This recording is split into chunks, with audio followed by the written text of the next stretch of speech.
రేపేకి గతం manual to self. So ఈ ప్రపంచంలో సఫరింగ్ ఉంది. ఎలాంటి సిచ్యువేషన్ వచ్చినా, ఎన్ని సాధించినా, ఎన్ని అచీవ్మెంట్ సంబంధించినా, ఎన్ని గోల్స్ రీచ్ అయినా, ఏ స్థితి నుండి ఏ స్థితికి వెళ్ళినా ఇంచుమించు ఇది ఒక రకమైన బురద నుంచి పరిగెత్తుకుంటూ వెళ్ళి ఇంకో రకమైన బురదలో కూరుకుపోవటమే అనే విషయం ఎవరికైతే రియలైజ్ అయిందో వాళ్ళు బయటపడటానికి ప్రయత్నం చేస్తారు.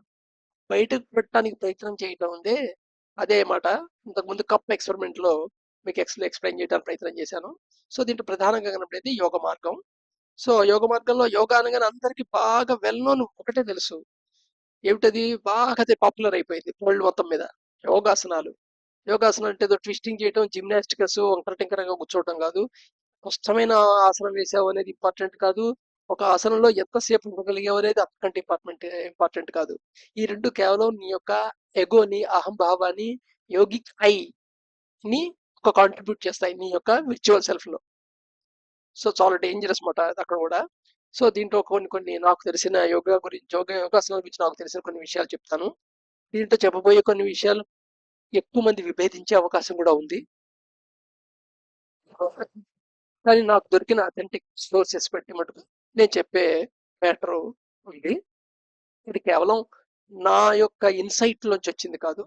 బట్ నేను కొన్ని పుస్తకాలు చదివాను ఆ యోగిక్ టెక్నిక్స్ వాటి గురించి, కొంచెం అర్థం చేసుకోవడం ప్రయత్నం చేశాను. సో దాని నుంచి చెప్తున్న మ్యాటర్ ఇది. ఎవరి మనోభావాలు ఏమన్నా ఒకవేళ ఏదైనా కించిత్ గాయపరిచి ఉంటే క్షంతవ్యుడిని. Very famous. యోగా అనగానే అందరికీ వచ్చేది ఏమిటంటే యోగాసనాలు. రకరకాల పోజుల్లో కూర్చోవటం, ఉంచునాసనాలు, కూర్చునాసనాలు, పడుకునాసనాలు, ఒంటి కాలుతో ఆసనాలు. రైట్. సో దీంట్లో అన్నిటి యోగాలో ఏబిసి ఆఫ్ యోగాసనాలు ఏమిటాయి అంటే ఆ, ఉపయోగ అంటారు. ఉపయోగ అంటే దానికి సబ్జెక్ట్ అన్నమాట. సబ్జెక్టు ఉపయోగపడే యోగా అని. యాక్చువల్గా యోగాలో ముందు ఉపయోగ ప్రాక్టీస్ చేసిన తర్వాతే ముందుకు వెళ్ళాలి. ఇది ఏంటంటే పలక మీద ఏబిసిలు రాయటం లాంటిది.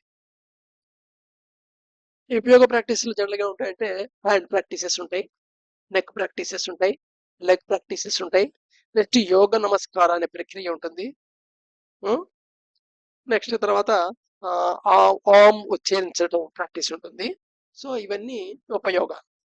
అయితే ఈ ఉపయోగ నేను ఈ సిరీస్ లో నేర్పను, ఎందుకంటే చాలా మంచి అథెంటిక్ సిస్టమేటిక్ గా నేర్పే సోర్సెస్ అవైలబుల్ ఉన్నాయి ప్రజెంట్. ఇన్ఫాక్ట్ నేను కూడా ఆ సోర్సెస్ నుండే నేర్చుకున్నాను. అలానే నేను ఒక వ్యవస్థకి లేదా ఒక ఫౌండేషన్ కి ఒక రకమైన యోగ మార్గ ప్రక్రియ చెప్పే వాళ్ళకి నేను మార్కెటింగ్ ఛానల్ కాదు, వాళ్ళు మార్కెటింగ్ చేయడం కోసం ఈ ఛానల్ లేదు. ఆ, అలానే నేను ఇప్పుడు యోగా అనగానే మనకి అయ్యంగార్ యోగా ఉంది, విక్రమ్ యోగా ఉంది, పతంజలి యోగా ఈ రామ్దేవ్ బాబా చెప్పింది ఉంది, లేదా మంత్రి సత్యనారాయణ చెప్పిన యోగా ఉంది. ఇది కాకుండా సినీ యాక్టర్ వాళ్ళు రిలీజ్ చేస్తున్నది ఇవి ఉన్నాయి. శిల్పా శెట్టి రిలీజ్ చేసిన యోగా సీడీలు ఉన్నాయి. ఇలా రకరకాల యోగా సీడీలు ఉన్నాయి, యోగా కార్యక్రమాలు ఉన్నాయి. క్రియా యోగా అని ఉంది, నెక్స్ట్ ధ్యాన యోగా అని ఉంది, పిరమిడ్ యోగా అని ఉంది, బ్రహ్మకుమారి వాళ్ళు ఒకటి యోగా నేర్పుతారు. ఇలాగా ఆర్ట్ ఆఫ్ లివింగ్ అనే వాళ్ళు యోగా నేర్పుతారు. ఇలా చాలా సొసైటీస్ అలా ఉన్నాయి. They are doing very good job. నేను అవన్నీ అందరి దగ్గర నేను నేర్చుకోలేదు. ఆ, ఒక రకంగా చెప్పాలంటే నా యోగా జర్నీ ఎలా స్టార్ట్ అయిందంటే ఈ మంత సత్యనారాయణ సీడియోతోనే ఫస్ట్. అతను చెప్పిన సీడీఎస్ చూసుకొని వాళ్ళు చేశాను అనుకుంటా, ఇప్పుడు కాదు, ఇంచుమించు ఒక 15 ఏళ్ల క్రితం. తర్వాత చాలా ఫేమస్ అయిపోయాడు కదా రామ్దేవ్ బాబా. ఆయన సీడీలో చూసి అవి చేసే ప్రయత్నం చేసాం. సో ఏదో సీడీలో చూడటం, చేయటం చేసాం. అదేం పెద్ద ఒక రకంగా దాన్ని రెగ్యులర్ ప్రాక్టీస్ అని అనకూడదు, బట్ కానీ ఒక రకమైన యోగా మీద ఇంట్రెస్ట్ కలగటానికి చాలా పనికొచ్చినట్టు చెప్పచ్చు. సపోజ్ మనం పేపర్లో రెడీమేడ్ చూసాం, కార్ మోడల్ భలే నచ్చింది. సో ఏమైంది అంటే ఇంకా నువ్వు కొంటాం డెసిషన్ తీసుకోలేదు, ఇంకా నీ దగ్గర డబ్బు ఉంది లేదు కూడా నువ్వు అనలైజ్ చేసుకోలేదు, కొంటాం అవసరం లేదు కూడా డిసైడ్ చేసుకోవాలా. కానీ ఇంట్రెస్ట్ కలిగింది. అలాగా దాని మీద ఒక ఇంట్రెస్ట్ కలగడానికి ఉపయోగపడ్డాయి అవి. ఏదో కొన్నాళ్ళు చేసాం, తర్వాత మానేసాం, కుదిరినట్టు చేసాం, అర్థమైనంత చేసాం. సో ఎనీవే ఐఎమ్ ఫార్చునేట్ అని నేను చెప్తాను. నేను ఈషా యోగా ఫౌండేషన్ కి నాకు పరిచయం ఏర్పడింది, అక్కడ నేర్చుకున్నాను. వాళ్ళు వాళ్ళు ఈ ఉపయోగ చాలా బాగా చెప్తారు. ఈ ఉపయోగానికి సంబంధించిన సీడీస్ అవైలబుల్ ఉంటాయి. యూట్యూబ్‌లో వీడియోలు అవైలబుల్ ఉన్నాయి. గమ్మత్తు ఏంటంటే మిగతా యోగాసనాల ప్రాక్టీస్‌కి అలా పనికిరాదేమో గానీ, ఉపయోగ మటుకు త్రూ సీడీ నేర్చుకోవచ్చు. ఉపయోగ పార్ట్ మటుకు త్రూ సీడీ నేర్చుకోవచ్చు. ఆ! ఇన్‌ఫాక్ట్ నేను గూడా చాలా ఇంచుమించు ఈ ధర్వాడ్ డిస్ట్రిక్ట్‌లో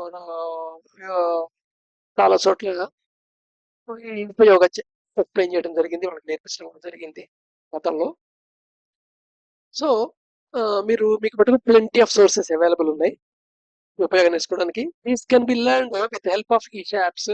ఈషా ఫౌండేషన్ వాళ్ళ యాప్స్ ఉన్నాయి. ఆ యాప్‌లో డీటెయిల్‌గా దాని ఎక్స్‌ప్లనేషన్ అది ఎలా చేయాలో ఉంది. 2 సార్లు చూసి మీరు అటెంప్ట్ చేయొచ్చు. వీడియో చూసి ఉపయోగపడక నేర్చుకోవచ్చు.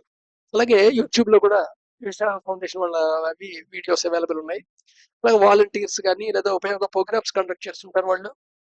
చాలా సెంటర్స్‌లో అక్కడ కూడా మీరు నేర్చుకోవచ్చు. సో, నేను ఇక్కడ అవి ఒక్కొక్కటి డెమో చేయటం గాని ఇవేం చేయట్లేదు. ఐ విల్ రెగ్యులర్ ప్రాక్టీస్ చేస్తుంటా నేను.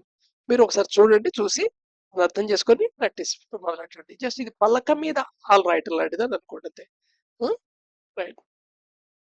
నెక్స్ట్‌ది సూర్య నమస్కారాలు. సో, ఈ సూర్య నమస్కారాలు కూడా చాలా వెర్షన్స్ అవైలబుల్ ఉన్నాయి.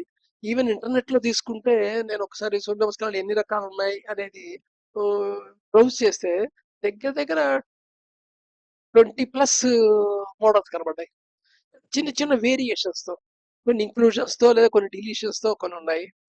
సో, వీటిలో ఏది కరెక్ట్, ఏది కాదు అనేది అది బియాండ్ టాపిక్. ఎందుకంటే నాకు అంత నాలెడ్జ్ లేదు.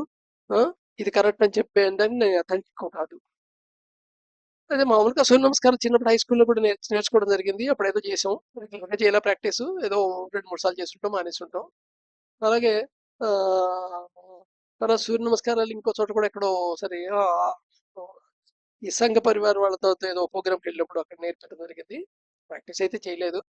సో, సూర్య నమస్కారాలు నేను నేర్చుకోవడం మటుకు ఈషా ఫౌండేషన్ వాళ్ళ దగ్గర నేర్చుకున్నాను. వే ఆఫ్ టీచింగ్ నచ్చింది నాకు. బట్ సూర్య నమస్కారాలు మటుకు మీరు సీడీలు చూసో లేదా ఏదో మిడిమిడి జ్ఞానంతో సూర్య నమస్కారాలు వచ్చిన వాళ్ళ దగ్గర నేర్చుకొని మీరు ఇంప్లిమెంట్ చేయొద్దనే చెప్తాను నేను. ఇది సీడీలతో నేర్చుకునేది కాదు. ఉపయోగ దాకా ఓకే. బట్ కానీ సూర్య నమస్కారాలు కనీసం ఒక 12 ఇయర్స్ ప్రాక్టీస్ చేస్తున్న వాళ్ళు చెప్తే మంచిది. సో, మనం వాడు చేస్తున్నాడో రెగ్యులర్ ప్రాక్టీస్ లేదో మనకు తెలీదు. వాడి నోట నోట మాట మీద నమ్మకం అనుకుంటే అది మీ ఇష్టం. బట్ దీన్ని కూడా మళ్ళీ ఒకసారి చెప్తున్నాను. నేను ఈషా ఫౌండేషన్ వాళ్ళకి మార్కెటింగ్ సూపర్వైజర్‌ని కాదు. మార్కెటింగ్ పర్సన్‌ని కాదు. బట్ వాడు సూర్య నమస్కారాలు చెప్పే పద్ధతి చాలా బాగుంటుంది. డీటెయిల్‌గా ఉంటుంది. మన బాడీ ఒక మూవ్‌మెంట్, డూస్, డోంట్స్ ఎలా చేయాలి, ఏంటి సైకిల్ చాలా బాగా చెప్తారు.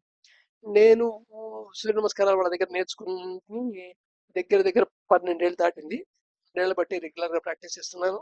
నాకు దాని యొక్క బెనిఫిట్ కూడా చాలా క్లియర్‌గా, చాలా స్పష్టంగా నాకు అర్థమైంది. నేను ఎక్స్‌పీరియన్స్ ఫీల్ అయ్యాను.